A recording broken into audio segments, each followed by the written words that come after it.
Iforo Yesu Kristo alitoa achore kenye gloire sandam Felix Alturo atie bachalo la wang achore da sesora donc toi belok ketilo ma na lo voa ketilo ma ke kan donc ma la ko di pe kita chui gang ini gang ma mai kwa ta do wa iri chingwa ki wo be na lo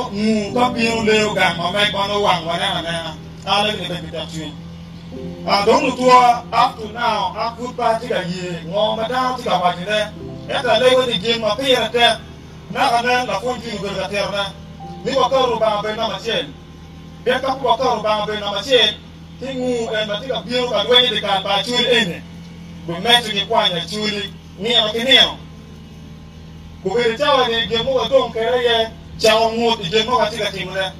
be ka ku mu do be do san tena o ma ya ma ta ni so o be ku re ma ko le da ku be do re me ki ti kwana luwe ma ta ku be ga we ka ki ti kwana ka ya chiri wa ya ku wa ku be tawa ni ka bi do ka chap ne ngọt bay biru kere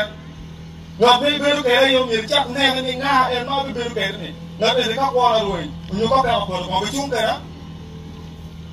te dama ki an ba biru ka ti yum tri an a o ke guru